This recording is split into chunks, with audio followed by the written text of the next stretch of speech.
சாமுவேலின் புஸ்தகம் 17ஆம் அதிகாரம் 29வது வசனத்தை வாசி. அதற்கு தாவீது, நான் இப்பொழுது செய்ததென்ன?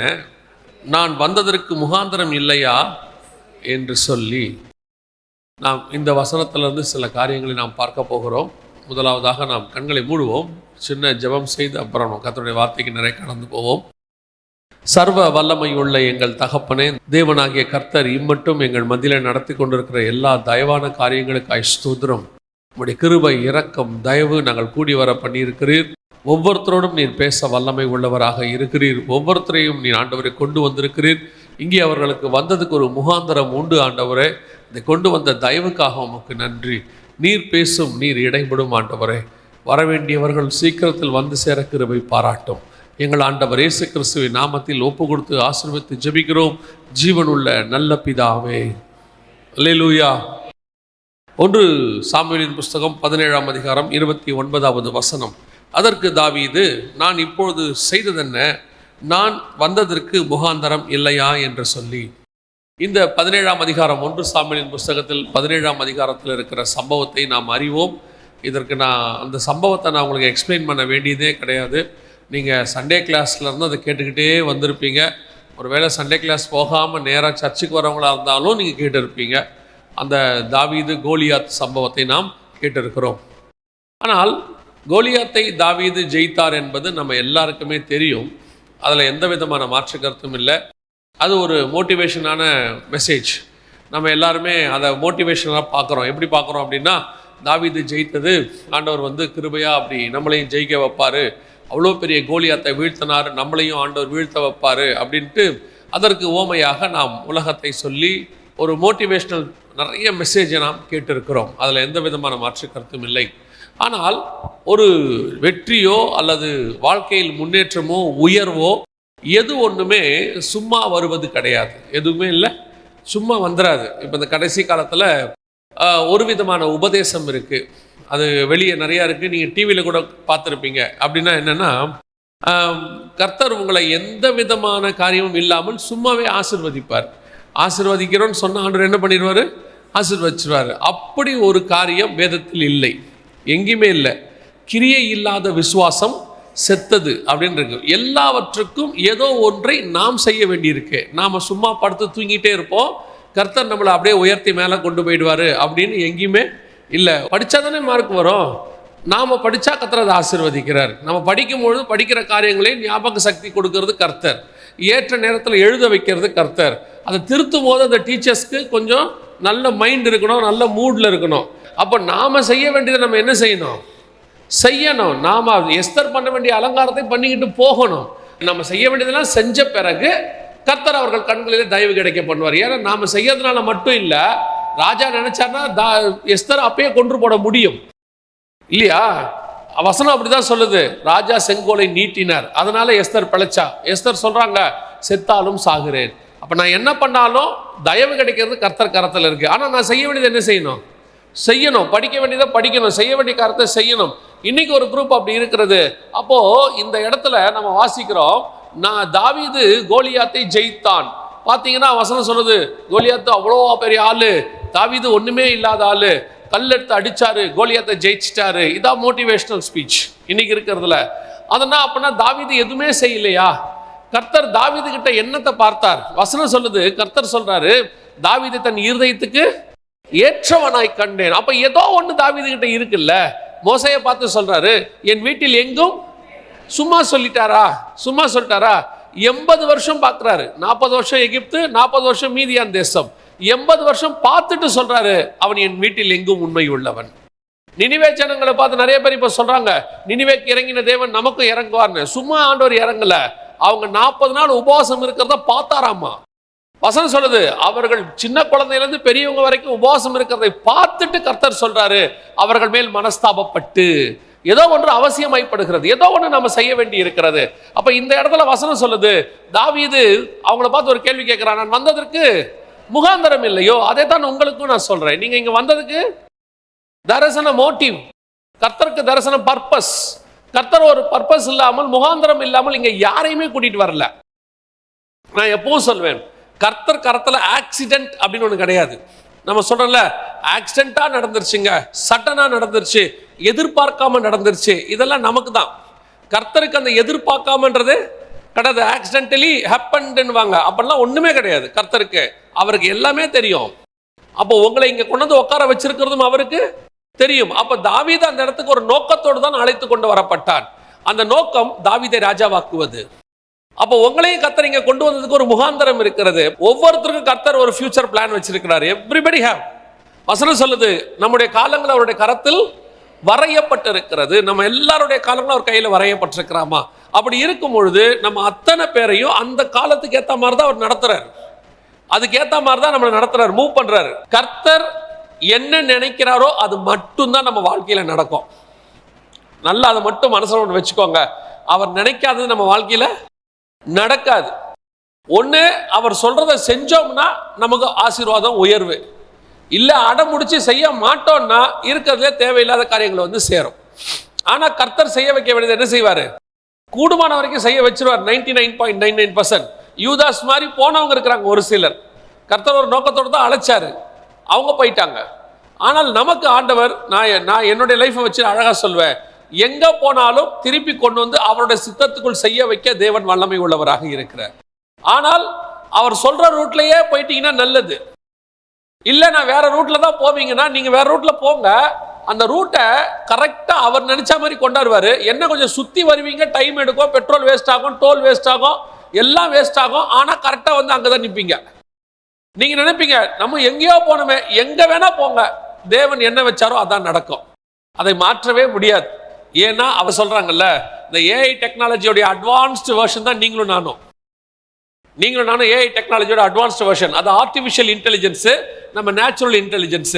அதுக்கு ப்ரோக்ராம் எழுதின ஒரு ஆள் இருக்கிறாரு, நமக்கு ப்ரோக்ராம் எழுதுற ஒருத்தர் இருக்கிறாரு. இது 6000 வருஷம் கழிச்சு கண்டுபிடிச்சாங்க, நம்மள 6000 வருஷத்துக்கு முன்னாடியே கண்டுபிடிச்சிட்டாரு. அவ்வளோதான். மற்றபடி இப்போ இவங்க கண்டுபிடிக்கிறதுக்கு முன்னாடிலாம் நம்மளாம் advanced AI technology, artificial intelligence மாதிரி நம்ம நேச்சுரல் இன்டெலிஜென்ஸ் நம்மளை ஆண்டவர் தான் அப்படி படைச்சு வச்சிருக்கிறாரு. அதை தாண்டி நம்ம ஒன்றும் செய்ய முடியாது. அப்போ கர்த்தர் கொண்டு வந்ததுக்கு ஒரு முகாந்தரம் இருக்கு, நம்ம எல்லாருக்கும் ஒரு நோக்கம் இருக்கு. ஸோ எவ்ரிபடி எல்லாரையுமே அவரவர்கள் ஸ்தானத்திலே கர்த்தர் ராஜாவாக்க விரும்புகிறார், உயர்த்த விரும்புகிறார். இங்கே ஆண்டவர் யாரையுமே தரித்திரமா இருக்கணும்னு விரும்பவே இல்லை. எல்லாரும் நடுத்தரில் பிச்சை எடுக்கணும்னு கர்த்தருக்கு ஆசை இல்லை. எல்லாரும் வியாதிப்பட்டு சாகணும்னு கர்த்தருக்கு ஆசை இல்லை. நாம ரொம்ப கஷ்டப்பட்டு அப்படியே உருண்டு பிறண்டு இருக்கணும், அதெல்லாம் கர்த்தர் கிடையாது. கர்த்தர் நம்மளே சுகமா இருக்கத்தான் விரும்பினார்.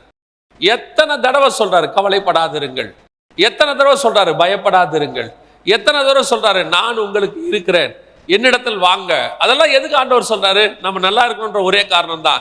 சில வீட்டில் பெரியவங்க சொல்லுவாங்க, கர்த்தர் ஏன் தான் என்னை இப்படி சோதிக்கிறாரோ அப்படிம்பாங்க. அவர் எங்க சோதிக்கிறார்? அவர்லாம் நம்மளை சோதிக்க ஆரம்பிச்சார்னா யோபு மாதிரி போயிடுவோம்.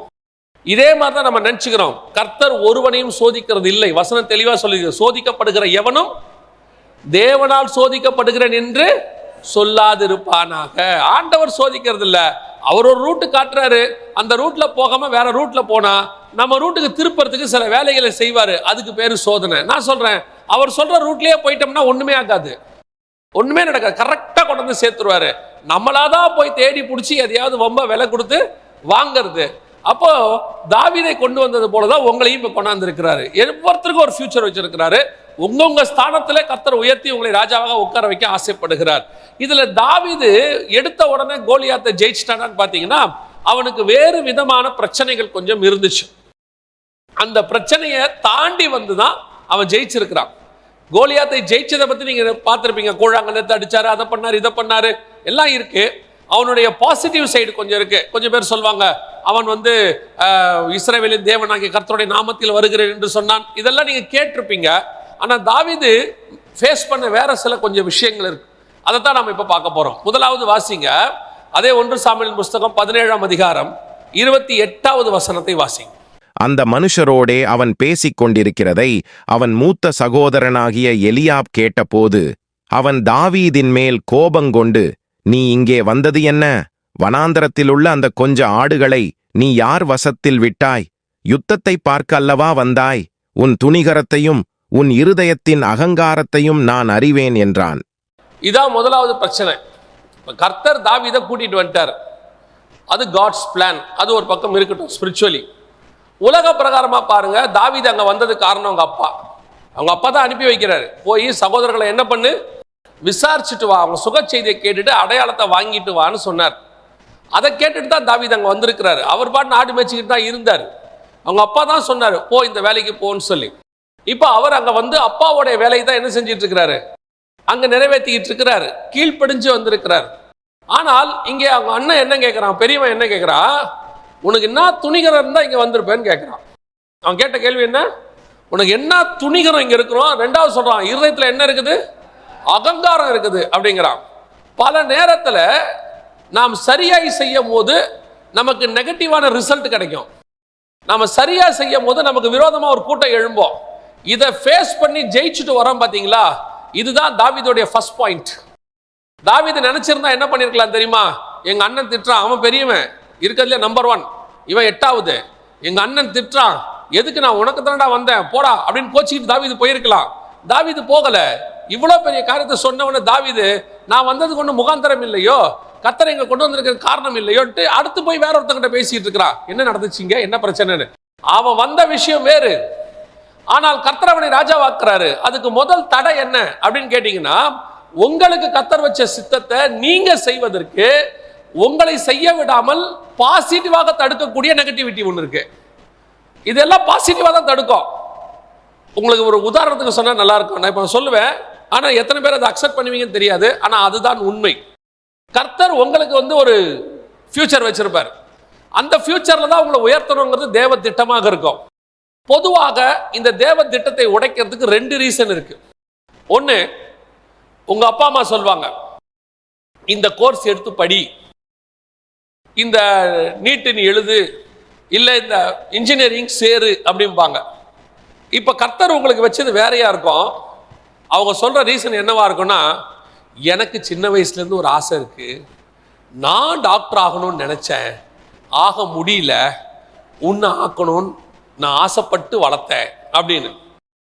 டாக்டர் ஆக முடியாதுன்னு அவங்களுக்கே தெரியும், அது கஷ்டம், அதனால்தான் அவங்க ஆகலை. நம்ம ஆக முடியாதுன்றது நமக்கு தெரியும். ஆனா அவங்க என்ன பண்ணுவாங்க தெரியுமா, நீ ஆகணும்பாங்க. இது கூட பரவாயில்ல. ஆனா காட்ஸ் பிளான் அதுவா இருக்காது. நம்மளை வேற எண்ணிலே உயர்த்தறதுக்கு வச்சிருப்பாரு.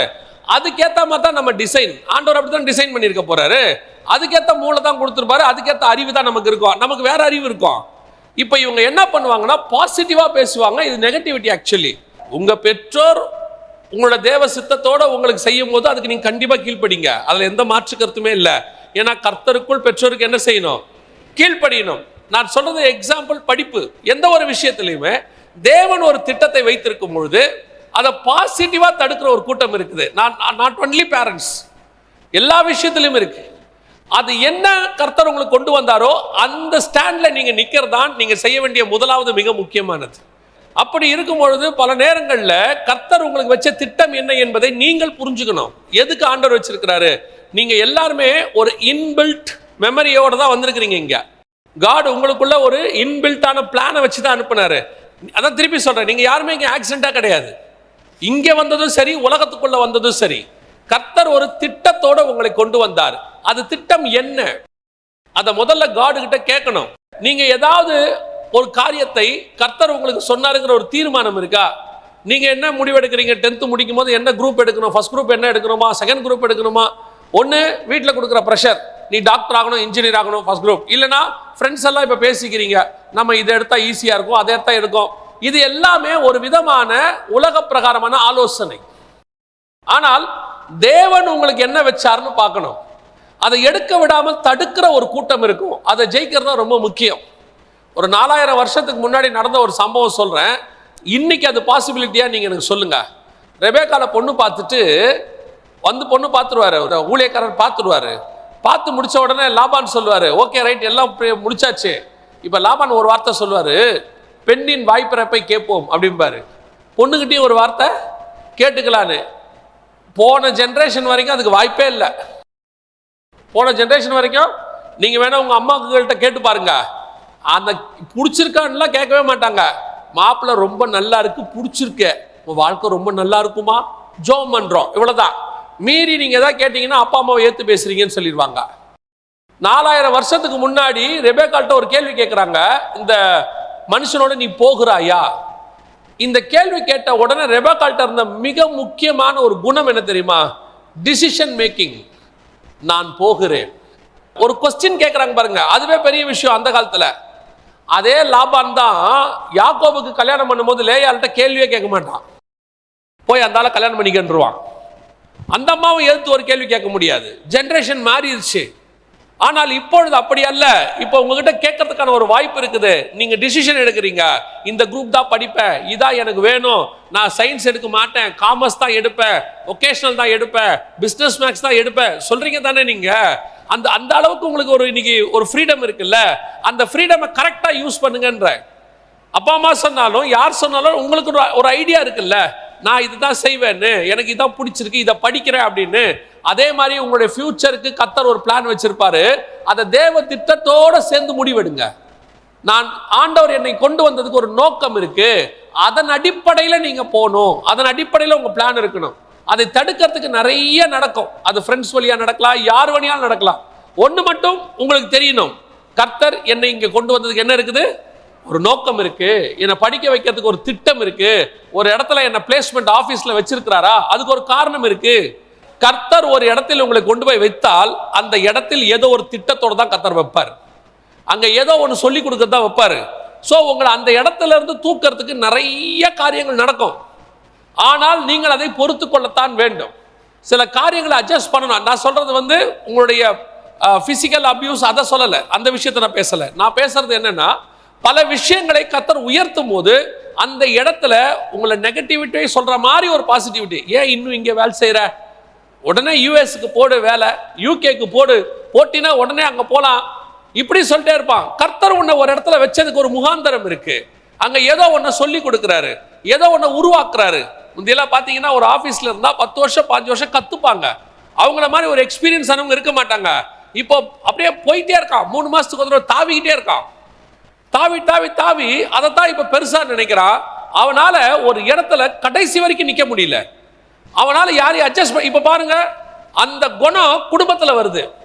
ஒரு காலத்துல என்னதான் பிரச்சனை வந்தாலும் அந்த அட்ஜஸ்ட் பண்ற குணம் இருந்துச்சு. இப்ப பாருங்க, இல்ல, உடனே நான் இருக்க முடியாது, நான் போறேன், நான் எங்கேயாவது போறேன், சேர்ந்து இருக்க முடியாது. சின்ன விஷயம் வந்த உடனே பிரிவு இமிடியேட்டா. ஏன்? ஆபீஸ்ல பேப்பர் போடுற மாதிரி இங்கேயும் பேப்பர் போட்டுறான், டிவோர்ஸ் பேப்பர் போட்டுறான். உடனே முடியாது. என்ன அந்த அட்ஜஸ்ட்மெண்ட். இதை பாசிட்டிவா பேசுற ஒரு குரூப் இருக்கு. இன்னும் ஏன் கஷ்டப்பட்டு இங்க இருக்கணும், இதை விட நல்ல வாழ்க்கை ஒன்று இருக்கு. நான் சொல்றேன், கர்த்தர் ஒரு இடத்தில் உங்களை உட்கார வைப்பாரானால் அதுல நீங்கள் கொஞ்ச காலம் தரித்திருங்கள், அதுல ஸ்டாண்டர்டா இருங்க. கர்த்தர்கிட்ட சொல்லுங்க, என்ன கர்த்தர் இங்க வச்சதுக்கு ஒரு முகாந்தரம் இருக்கு, இந்த ஆபீஸ் கூட்டு வந்ததுக்கு ஒரு முகாந்தரம் இருக்கு, இதை படிக்க வைக்கிறதுக்கு ஒரு முகாந்தரம் இருக்கு. பல நேரங்களில் நான் யோசிப்பேன், காரணம் இல்லாமல் எதையுமே கர்த்தர் செய்ய போகிறது இல்ல. நாம இருக்கிற இடம் நாம எதிர்பார்த்த மாதிரி எல்லாமே இருக்குன்னு சொல்ல முடியாது. நாம என்ன எதிர்பார்க்கிறோம், நம்மளை சுத்தி எல்லாமே பீஸ்ஃபுல்லா இருந்தா கர்த்தர் சொன்னது அப்படின்னு. யோசேப்ப எல்லா சகோதரர்களும் வணங்குவாங்கன்னு ஆண்டவர் சொல்லிட்டாரு. ஆனா அதுக்கப்புறம் பாருங்க, எதுவுமே அவன் நினைச்ச மாதிரி இருக்காது. அடிப்பாங்க, உதப்பாங்க, வித்து போடுவாங்க, போர்த்திமார் வீட்டில் வேலைக்காரனா இருப்பான், ஜெயிலில் இருப்பான், எல்லாமே ஆப்போசிட்டா இருக்கும். கர்த்தர் ஒரு வாக்குத்தத்தம் பண்ணா எல்லாமே உங்களை சுத்தி பாசிட்டிவா இருக்கணும்னு அவசியம் இல்லை, எல்லாமே நெகட்டிவா இருக்கும். ஆனால் அவைகளுக்கு நடுவில் உங்களை பாசிட்டிவாக உட்கார வைக்க தேவன் வல்லமை உள்ளவராக இருக்கிறார். இஸ்ரவேல் ஜனங்களை கூட்டிட்டு போறாரு. எப்படி கூட்டு போனோம்? இப்ப நம்மள ஒரு ஊருக்கு எப்படி கூட்டு போகணும்னு நினைக்கிறோம்? மினிமம் குறைஞ்சபட்சம் ஃபிளைட்ல போயிடணும்னு நினைக்கிறோம். இல்ல ட்ரெயின்ல போறோமா, 3rd ஏசியாவது 2nd ஏசியாவது அப்படிதானே நினைக்கிறோம். பீஸ்ஃபுல்லா இருக்கணும். ஹைவேஸ்ல போறோமா, நல்ல காரு, நல்ல ஹைவேஸ்ல போனோம், எந்த கஷ்டமும் இருக்கக்கூடாது அப்படின்னு நினைக்கிறோம். ஆனா யோசேப்போடைய டிராவல் பாருங்க, எல்லாமே நம்ம எக்ஸ்பெக்ட் பண்ணாத டிராவல். தானியோட டிராவல் எக்ஸ்பெக்ட் பண்ணாத டிராவல். இயேசு கிறிஸ்துவோட டிராவலை பாருங்க, எக்ஸ்பெக்ட் பண்ணாத டிராவல். வனாந்தரத்துக்கு போறாரு, அங்க ஒரு ஊருக்கு போனா கல்லெறிஞ்சு கொல்ல பார்க்கறான், ஒரு ஊருக்கு போனா மலைக்கு மேல இருந்து கீழே தள்ள பார்க்கறான், இன்னொரு பக்கம் ஏரோது கொலை பண்ண பார்க்கறான். இவ்வளோ பிரச்சனைக்கு நடுவில் காட்ஸ் வில்ல செஞ்சுக்கிட்டு இருக்கிறார். ஸோ காட் உங்களை ஒரு இடத்துல வைக்கிறாரு, ஒரு இடத்துக்கு கூட்டு போறாருன்னா அதுக்கு பின்னாடி தேவனுடைய ஒரு பெரிய திட்டம் இருக்கும். சுத்தி இருக்கிற முதலாவது ப்ராப்ளம் என்ன அப்படின்னு கேட்டீங்கன்னு சொன்னா, உங்களை பாசிட்டிவா ஒரு நெகட்டிவ் உங்களுக்கு கொண்டு வந்து போடுவாங்க. பல நேரத்தில் இந்த டிசிஷனை தான் கரெக்டா எடுக்கணும். எது ஸ்பிரிச்சுவல் டிசிஷன் பார்க்கணும், எது காட்ஸ் டிசிஷன் பார்க்கணும். உங்களுக்கு ஒரே ஒரு விஷயத்தை சொல்ற, அடுத்த பாயிண்ட்டுக்கு போறேன். ஒரு நாளும் உலக பிரகாரமான ஆசீர்வாதத்தை மேன்மையாய் வைத்து என்ன செய்யாதீங்க, முடிவெடுக்காதீங்க. ஏன்னா அந்த உலக ஆசீர்வாதம் ஒரு நாள் இல்லை ஒரு நாள் தொலைஞ்சு போகும். கர்த்தர் இங்கேயே நல்ல பொண்ணையோ பையனையோ கொடுப்பாரு, நல்ல ஸ்பிரிச்சுவல் பையனா இருப்பாரு, நல்ல ஸ்பிரிச்சுவல் பொண்ணா இருக்கும், கொஞ்சம் குறைவா சம்பாதிப்பாரு. என்ன அவர் மும்பையிலே இருப்பாரு, இங்கே தான் இருப்பாரு, எங்கேயோ இருப்பாரு. இங்கே திடீர்னு அந்த நேரத்துல இருந்து எல்லாம் நல்ல பையன், ஆவிக்குரிய பையன் எல்லாம் இருக்கும், நல்ல ஊழியம் பண்ற பையன் எல்லாம் இருக்கும். திடீர்னு வரும் அமெரிக்கால இருந்து மாப்பிள்ள அமெரிக்கால இருக்காரு, என்ன பண்றாரு அவரை பத்தி ஒன்றும் தெரியல, பட் கிறிஸ்தவ பையன் நான் தாமா, மாசம் 2 லட்சம் சம்பாதிக்கிறாரு. காதுல எது விழும் இப்ப? அமெரிக்கா. அமெரிக்கா 2 லட்சம் கொடுத்து விட்டா 3வது மாசம் டிவோர்ஸ் ஆகி வந்து நிக்குது, இங்க பிரச்சனையாகி நிக்குது. அவன் விரட்டி விட்டுறான். எதுக்கு சொல்றேன், பல நேரத்தில் இந்த சில வார்த்தைகள் காதுல பிசாசு போடுவான். பார்வைக்கு இன்பம், புசிப்புக்கு நல்லது மாதிரி தெரியும். அமெரிக்கான்னு நமக்கு மற்றதெல்லாம் மங்களா மாறிடும். அமெரிக்காவில் இருக்கிறவன் இங்கே வந்துகிட்டு இருக்கிறான். இப்ப எந்த ஒண்ணுமே இதை வைத்து டிசிஷன் எடுக்காதீங்க. இந்த உலக ஆசீர்வாதம், வேலை, பணம் இதை வச்சு முடிவெடுக்க கூடாது. கர்த்தர் எனக்கு என்ன வச்சிருக்கிறாருன்னு பார்க்கணும். அதுதான் முடிவு பரியந்தம் நடத்துவதற்கு வல்லமை உள்ளதா இருக்கு. அல்லேலூயா. முதலாவது தாவீதுக்கு இருந்ததான ஃபர்ஸ்ட் பிரச்சனை என்னன்னா, அவனுக்கு கூடவே இருக்கிறவங்க நெகட்டிவிட்டி.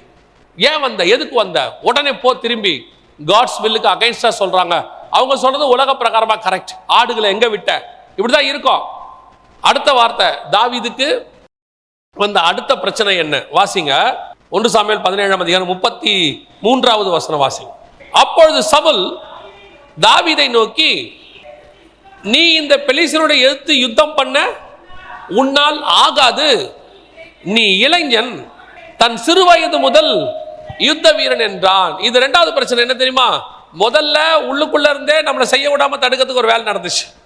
2வது ஒரு விஷயம் என்ன தெரியுமா? இப்போ ராஜா கூப்பிட்டு பேசுறாரு தாவீது கிட்ட. அவர் பேசுற விஷயம் என்னன்னா, இவங்கிட்ட இருக்கக்கூடிய மைனஸை பேசல, எதிரிகிட்ட இருக்கிற பிளஸ்ஸை பேசுறாரு. உன்னால முடியாது, அவன் பெரிய ஆளு. ஆவிக்குரிய வாழ்க்கையில சரி, உலக பிரகாரமாகவும் சரி, கர்த்தர் உங்களை கூட்டிட்டு வரும் பொழுது உங்களுக்குள்ள இருக்கக்கூடிய 2வது பிரச்சனை, உங்களுக்கு எதிராக வரக்கூடிய 2வது பிரச்சனை என்னன்னா, நீங்க வாலிபர்களா இருப்பீங்க. இப்போ உலக பிரகாரமா நான் சொல்றேன், அப்புறமா ஸ்பிரிச்சுவலாகவும் சொல்றேன். சில விஷயங்களை சொல்லும் போது நமக்கு என்ன சொல்லி கொடுப்பாங்க, அதெல்லாம் நமக்கு எதுக்குப்பா, அவங்கள ஏற்று நிற்க முடியாது, நம்மளால அந்த அளவுக்குலாம் பண்ண முடியாதுப்பா, அதெல்லாம் நம்மளால வேணாம்ப்பா, நமக்கு எதுக்குப்பா, நம்ம இப்படியே போயிடுவோம்ப்பா அப்படிம்பாங்க. இப்படியே போயிடலாம்ப்பா நினைச்சா கர்த்தர் உங்க மேல வச்ச திட்டம் என்ன செய்யாது. ஏன்னா உங்களுக்குள்ள கர்த்தர் வச்சது வேற திட்டம். இந்த திட்டத்தை உருவாக்கும் பொழுதே கர்த்தர் உங்களுக்குள் தேவையான எல்லா எபிலிட்டியும் வச்சிருக்கிறார், எல்லாத்தையும் வச்சுட்டார் உள்ளேயே. ஆனா வெளியே யாருக்கும் தெரியாது. இப்ப என்ன சொல்றாங்க, உன்னால முடியாது, நடக்காது, வாய்ப்பில்லை, அவங்க பெரிய ஆளு, உலகம் அப்படி இருக்கு இப்படி இருக்கு, நம்மளால அதெல்லாம் எடுத்து ஒண்ணுமே செய்ய முடியாது ஆண்டவர் சொல்றார். இப்ப நான் ஸ்பிரிச்சுவாலிட்டியில சொல்றேன், பலரை ஆண்டவர் ஊழியத்துக்காக அழைக்கிறார். அநேகருக்கு ஆண்டவர் ஸ்பிரிச்சுவலி பிளான் வச்சிருக்கிறார், ஸ்பிரிச்சுவலி மினிஸ்ட்ரி பிளான் வச்சிருக்கிறார். ஆனால் சொல்லும் போது என்ன சொல்லி கொடுப்பாங்க அப்படின்னு கேட்டீங்கன்னா, இந்த ஸ்பிரிச்சுவாலிட்டியில் இருக்கிற பாசிட்டிவை சொல்ல மாட்டாங்க. நீ ஊழியத்துக்கு போனா எப்படி சமாளிப்ப, நீ போனா எப்படி சர்வை பண்ணுவ, யார் உனக்கு என்ன கொடுப்பா பாரு, எவ்வளோ பேர் கஷ்டப்படுறாங்க அப்படிம்பாங்க. இதை கேட்கும் போதே நமக்கு முதல்ல என்னவாயிடும், அவ்வளோதான், ஓ நம்மளால முடியாது போல அப்படிங்கிற முடிவுக்கு வந்துடுவோம். நான் யூகேல ஒர்க் பண்ணிட்டு இருந்தேன். ஒர்க் பண்ணிட்டு இருக்கும்போது ஆண்டவர் இந்த மினிஸ்ட்ரிக்கு என்னை கூப்பிட்டாரு. பிரைட்டனுங்கிற இடத்துல தான் வேலை செஞ்சுட்டு இருந்தேன். அப்போ ஆண்டவர் கூப்பிடும் போது நான் உங்களுக்காக நான் சொல்கிறேன், அதாவது உங்களுக்கு அது யூஸ்ஃபுல்லாக இருக்குன்றதுக்காக சொல்கிறேன். அன்னைக்கு 1000 பவுண்டு சேலரி அவங்க ஊரில், நம்ம ஊருக்கு அன்னைக்கு 73,000 ரூபாய். நான் சொல்கிறது 2004. ஸோ காட் இந்த ஊழியத்துக்கு வர சொல்கிறார். வரும்போது மினிஸ்ட்ரிக்கு வரும்போது என்ன அங்கே இருக்கவங்க சொல்கிறாங்க, ஆண்டவர் எனக்கு வந்து விசா 6 மாதத்தில் ரினிவல் பண்ணணும், பட் ஆண்டவர் சொல்கிறார் ரினிவல் பண்ணாத, நீ மினிஸ்ட்ரிக்கு போ அப்படின்னு சொல்கிறார். அப்போ நான் ரினிவல் பண்ணலாமா வேணாமான்னு டபுள் மைண்டட் ஓடிட்டு இருக்கு. ஒரு பக்கம் ஆண்டவர் சொல்கிறார் போன்னு சொல்லி, ஒரு பக்கம் ஃப்ரெண்ட்ஸ் அட்வைஸ் பண்ணுறாங்க போகாத. அவங்க என்ன சொல்கிறாங்க அப்படின்னா, இந்தியாவுக்கு போய் என்ன பண்ண போகிற, அங்கே போய் என்ன உன்னால செய்ய முடியும், அன்னைக்கே எனக்கு திருமணமாகி ஒரு மக இருந்தா, நீ என்ன பண்ண போகிற, சர்வை பண்ணுறது கஷ்டம், இன்னொன்று பாரு இங்கே 70,000 73,000, உன்னால் அங்கே போய் இவ்வளோ சம்பாதிக்க முடியுமா, இதில் நீ பழக்கப்பட்டுட்ட, இதை பற்றியெல்லாம் சொல்கிறாங்க. ஒருத்தர் வந்து என்ன கேட்டார், சரி நீ போறிய, அடுத்த மாதம் உனக்கு என்ன வரும் கையில், சரி அதையாவது ஒரு யோசித்து பார்த்தியா, பிள்ளைக்கு எதாவது வாங்கணும்னா என்ன பண்ணுவ, இப்படிலாம் கேட்குறாங்க. ஆனால் இந்த பக்கம் ஆண்டவர் சொல்லிக்கிட்டே இருக்காரு, போ, உன்னை அனுப்புகிறது நான் அல்லவா, நீ போ நான் பார்த்துக்கிறேன், நீ போ நான் பார்த்துக்கிறேன். ஆனால் இவர் சொல்கிறாரு, எதுவும் தெரிய மாட்டேங்குது. இவங்க ப்ராக்டிக்கலாக பேசுகிறாங்க. யோசித்து பாரு, அடுத்த மாதம் சாப்பாட்டுக்கு என்ன செய்வ, பிள்ளைக்கு என்ன ஃபீஸ் கட்டுவ, இவ்வளவும் எடுத்து நிற்கிறாங்க. உன்னால் முடியாது, வேணாம், சர்வை பண்ண முடியாது, இப்படி சொல்கிறாங்க. ஆனால் ஆண்டவர் ஸ்ட்ராங்காக சொல்கிறாரு, நீ போ, நான் உன் கூடவே இருப்பேன். நான் இந்த ஊழியத்துக்கு வந்து 20 வருஷம் ஆகுது. நான் வந்து இப்பவும் சொல்வேன், வந்த நாள்லேருந்து இந்த நிமிஷம் வரைக்கும் பரலோகம் என்னை பத்திரமாய் பார்த்து கொள்ளுகிறது. அழைத்தவர் உண்மை உள்ளவர், அவர் ஒரு நாளும் கைவிடவே மாட்டார். கர்த்தர் ஒரு காரியத்தை சொன்னார்னா உடனே எல்லாம் நம்மகிட்ட அப்படியே ஹைபிரிடா மாறிடாது. பார்க்கறதுக்கு எல்லாம் உலகத்துக்கு நெகட்டிவா இருக்கும். உலகம் சொல்லும், ஆகாது, நடக்காது, வாய்ப்பு இல்லை, சான்ஸே இல்லை, முடியாது அப்படின்னு சொல்லி. ஆனா ஆண்டவர் மட்டும் ஒன்னே ஒன்று சொல்றாரு, நீ போ நான் உன்னை பார்த்துக்கிறேன், நீ போ நான் உன்னை பார்த்துக்கிறேன். இப்போ சொல்றேன், இந்த 20 ஆண்டு காலம் முடிஞ்சு 21வது வருஷம் ஃபுல் டைம் மினிஸ்ட்ரிக்கு நான் சொல்றேன். ஆண்டவருக்குள்ள வந்து இந்த 20 வருஷம் முடிஞ்சிருச்சு, 21வது வருஷம். இத்தனை ஆண்டு காலம் எத்தனையோ கோலியாத்துகளை வீழ்த்தும்படி கர்த்தர் கிருபை தந்திருக்கிறார். எதுக்கு சொல்ல வரேன் உங்களுக்குன்னா, தேவன் உங்களை அனுப்புகிறார் என்றால் உங்ககிட்ட இருக்கிற நெகட்டிவை பார்த்து முக்கியம் இல்லை, அவங்ககிட்ட இருக்கக்கூடியதான பாசிட்டிவை பார்க்க வேண்டாம். நம்ம கூட ஒருத்தர் இருக்கிறாரு, அவர் அனுப்புகிறவர், அவர் நம்மை ராஜாவாக மாற்ற வல்லமை உள்ளவராக இருக்கிறார். ரெண்டாவது, நம்ம கிட்ட இருக்கக்கூடிய மிக முக்கியமான விஷயம் இதுதான், நடக்காது, ஆகாது, முடியாது. ஏன்னா அது ரொம்ப பெருசு. அதுக்கு அந்த இடத்துல போய் நம்ம என்ன பண்ண போறோம், சில நேரத்தில் கேட்பாங்க. திடீர்னு உங்களுக்கு ஊழிய அழைப்பு வந்துடும், ஆண்டவர் கூப்பிடுவாரு, நம்ம கூட இருக்க ஆளே சொல்லுவான், ஏற்கனவே இவ்வளோ பேர் இருக்காங்க, இவ்வளோ சர்ச் இருக்கு, நீ என்ன பண்ண போற அப்படின்னு கேட்பாங்க. சிலர் சொல்லுவாங்க, இந்த இடத்துல உன்னால என்ன பண்ண முடியும், பேசாம இங்கிருந்து அங்க போயிரு. இப்பவும் சொல்றேன், ஆண்டவர் நினைச்சாருன்னா எருசலேம்ல அடிமையா மாற்றவும் முடியும், பாபிலோன்ல ராஜாவாக மாற்றவும் முடியும். எந்த இடத்திலும் கர்த்தர் நம்மை உயர்த்த வல்லமை உள்ளவராக இருக்கிறார். அல்லேலூயா. கடைசியா ஒரு காரியம் சொல்லிட்டு நான் முடிக்கிறேன். தாவீது ஃபேஸ் பண்ண 3வது மிக முக்கியமான விஷயம் வாசிங்க. 1 சாமுவேல் புஸ்தகம் 17ஆம் அதிகாரம் 38, 39 வாசிங்க. 38 ஃபர்ஸ்ட் வாசிங்க. சவுல் தாவீதுக்கு தன் வஸ்திரங்களை உடுத்துவித்து வெண்கலமான ஒரு சீராவை அவன் தலையின் மேல் போட்டு ஒரு கவசத்தையும் அவனுக்கு தரிப்பித்தான். அடுத்து 3வது மிக முக்கியமானது, இப்போ வீட்டுக்குள்ள இருந்து பக்கத்துல இருந்து நெருக்கத்துல இருந்து ஏற்படக்கூடியதான அந்த எதிர்ப்பை தாவீது தாண்டிட்டான் அண்ணனை. 2வது, எதிரியோடைய பலம், உலகத்தில் இருக்கக்கூடிய பிரச்சனைகள், போராட்டங்கள், அதனுடைய மாயை, அதை சொல்லி பயமுறுத்துற காரியங்கள், அதையும் தாவீது தாண்டிட்டான். இப்போ ஓகே, கர்த்தர் சொன்ன இடத்துக்கு வந்துட்டான். இப்போ கோலியாத்துக்கிட்ட சண்டை போடுறதுக்கு அவனுக்கு பர்மிஷன் கிடைச்சிருச்சு. ஓரளவுக்கு கர்த்தர் சொல்றதை செய்யறதுக்கு நமக்கு என்ன கிடைச்சிருச்சு, ஒரு வாய்ப்பு கிடைக்குது. இப்போ இன்னொரு பிரச்சனை வருது. என்ன பிரச்சனை தெரியுமா, தாவீதுக்கு சவுலுடைய ட்ரெஸ்ஸையும் சவுலுடைய அந்த கேடகத்தையும் அடுத்து கவசத்தையும் அடுத்து சவுலுடைய பட்டயத்தையும் கொடுக்குறாங்க. அது தாவீதுக்கு என்னவா இருந்தது, பழக்கம் இல்லாத இருந்தது. நடந்து பார்த்தான். எப்பவுமே நான் உங்களுக்கு சொல்லக்கூடியது என்ன வச்சு சொல்றேன், கர்த்தர் உங்களுக்குன்னு ஒரு யூனிக்னஸ் கொடுத்திருப்பாரு, உங்களுக்கு ஒரு டேலண்ட் கொடுத்திருப்பாரு, உங்களுக்கு ஒரு வே ஃபிக்ஸ் பண்ணியிருப்பாரு. அதுல தான் நீங்க போகணும். இன்னொருத்தருடைய டேலண்டோ, இன்னொருத்தருடைய ஷேடோவோ, இன்னொருத்தருடைய வேவோ ஒரு நாளும் உங்களுக்கு பிரயோஜனப்படாது. நமக்கு நிறைய ரோல் மாடல்ஸ் இருக்கு, நம்ம எடுத்துக்கணும். அவங்கள நிறைய பேர் நம்ம பார்க்கிறோம், படிக்கிறோம், அவங்க கிட்ட இருந்து சில விஷயங்களை கத்துக்கிறோம். ஆனா நாம் அவர்கள் அல்ல, நாம் வேற. கர்த்தர் அதுக்கு தான் உங்களை கூப்பிட்டு இருக்கிறார். நீங்க பாருங்க, யூனிக்னஸ் ஒன்று இருக்கு. என்னதான் யோசுவா மோசேக்கு பின்னாடி போய்கிட்டே இருந்தாலும், மோசேயை போல உன் கூட இருப்பேன்னு கர்த்தர் சொன்னாலும், மோசேயின் அழைப்பு வேறு, யோசுவாவின் அழைப்பு வேறு. ஒரு நாளும் யோசுவா மோசே ஆக முடியவே முடியாது. மோசே யோசுவா ஆக முடியாது. நீங்க பைபிள் அப்படி 2 பேரை காட்டுங்க பார்ப்போம், ஒரு இன்னொரு ஆளையும் காட்டுங்க பார்ப்போம், கிடையவே கிடையாது. ஆண்டவர் ஒவ்வொருத்தருக்கும் ஒரு யூனிக்னஸ் வச்சிருக்கிறார். அதுல தான் அவங்க நடக்கணும், அதுல தான் அவங்க சக்சஸ் பண்ணணும். சவுல் இதே கத்தி, இதே கவசம், இதே காரியங்களை போட்டுக்கிட்டு தான் கோலியாத்துக்கு பயந்துகிட்டு உட்கார்ந்து இருந்தான். எல்லாத்தையும் அவனும் போட்டிருந்தான். அதை போட்டுக்கிட்டு தான் என்ன பண்ணிட்டு இருந்தான், பயந்துட்டு வாழ்ந்தான். இப்ப சவுல் சொல்றான், இதை நீ போட்டுக்கப்பா, நீ தான் தைரியமா பேசுறிய. இவனுடைய தைரியம் அந்த கவசத்தில் இல்லை, கர்த்தரிடத்தில் இருக்கிறது. இன்னொருத்தருடையதான பேட்டர்ன் உங்களுக்கு ஒரு நாளும் ஒத்து வராது. உங்களுக்கு ஒண்ணு தெரியணும், எப்பவுமே கர்த்தர் எனக்கு ஒண்ணு வச்சிருக்கிறாரு, அதுல தான் நான் போகணும். கர்த்தர் ஒன்ன கூப்பிட்டது காரணம் வேற.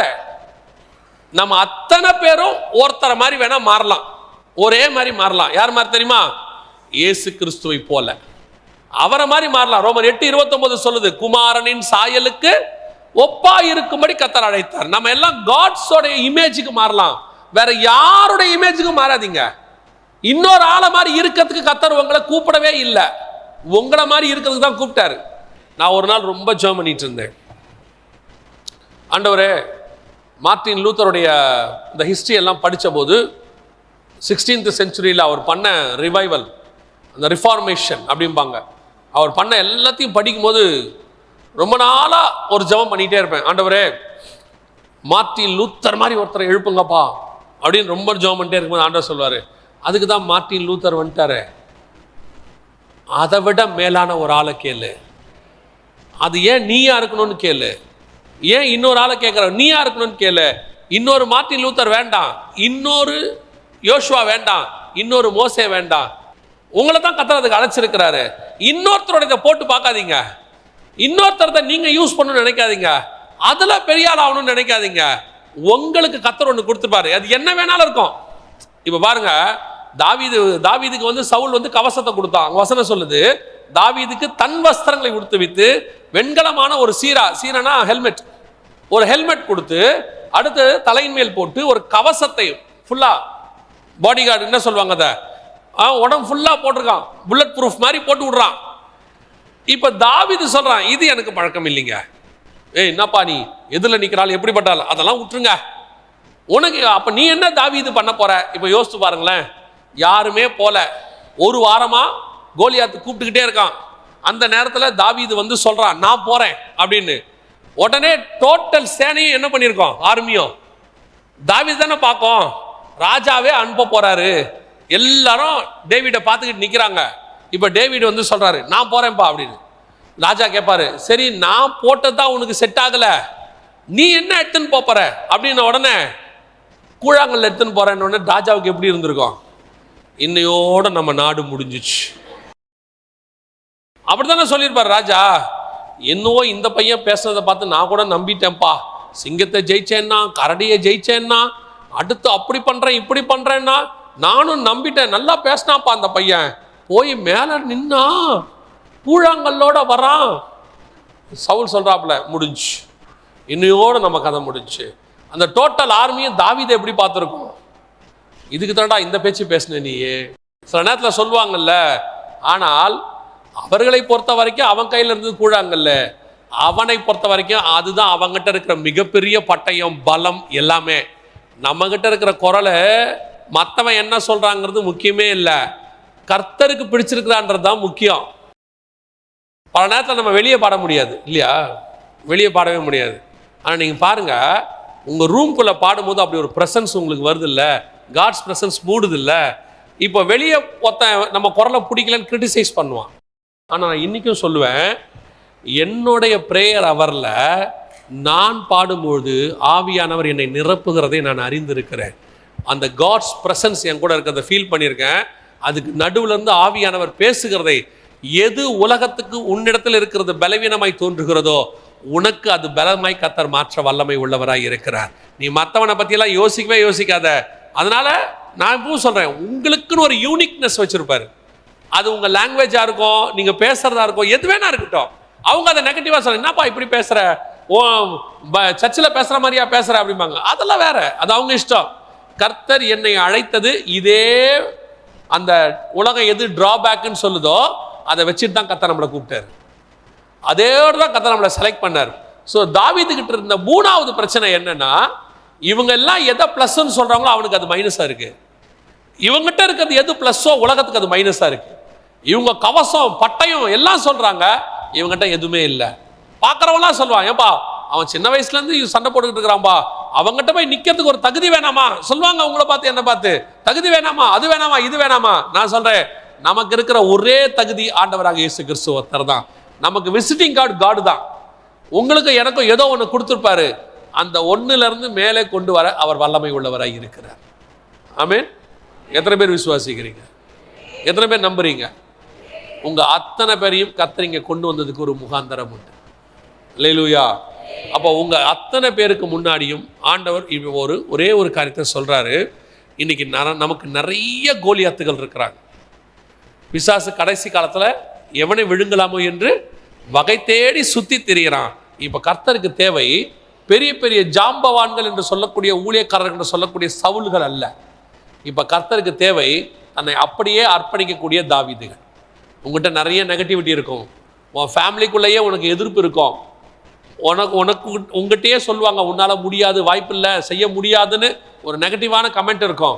உங்கள்கிட்ட இருக்கக்கூடிய பாசிட்டிவாக நெகட்டிவாக பேசுகிறவங்க இருப்பாங்க. இவ்வளோ நெகட்டிவிட்டி இருந்துச்சு தாவீதுக்கு அகைன்ஸ்டாக. அவன் ஒன்றே ஒன்று தான் சொன்னான், இதெல்லாம் எனக்கு அகைன்ஸ்டாக இருக்கு, ஒன்றே ஒன்று மட்டும் என்கிட்ட பாசிட்டிவாக இருக்கு. நீங்கள் எல்லாம் எந்த கர்த்தரை நிந்திக்கிறீங்களோ அந்த கர்த்தர் என்னோடு கூட இருக்கிறார். அதே தான் தேவன் உங்களுக்கும் சொல்கிறாரு. உங்ககிட்ட இருக்கிற நெகட்டிவிட்டியை பார்க்காதீங்க, எதிராக வரக்கூடிய கமெண்ட்ஸை பார்க்காதீங்க. நம்ம எதை பேசணும் ஒரு கூட்டம் என்ன செய்யும்? கிரிட்டிசைஸ் பண்ணிக்கிட்டே இருக்கோம். முடியாது சொல்லும், வேஸ்ட்டுங்க, உருப்படாதுங்க, லாய்க்கப்படாதுங்க, இதெல்லாம் எதிர்காலத்தில் ஜெயிக்காதுன்னு சொல்லுவோம். நான் சொல்கிறேன், உங்களை கர்த்தர் அழைச்சிட்டாருன்னா உங்களை முடிவு பரியந்தம் நடத்த வல்லமை உள்ளவராக இருக்கிறார். உங்கள்கிட்ட கொடுத்த விஷயம் சக்சஸுக்கான விஷயம்தான் கர்த்தர் வச்சிருக்கிறாரு. ஃபெயிலியருக்கான விஷயத்தை கர்த்தர் வைக்கவே இல்லை. ஏன்னா நம்முடைய காட் சக்சஸ்ஃபுல்லான காட், ஃபெயிலியர் காடே கிடையாது. பவுல் அதான் சொல்றாரு, எங்களை எல்லா இடங்களிலும் வெற்றி சிறக்க பண்ணுகிற தேவன் சொல்றாரு. ஸோ உங்ககிட்ட இருக்கிறது எது வேணா இருக்கட்டும்.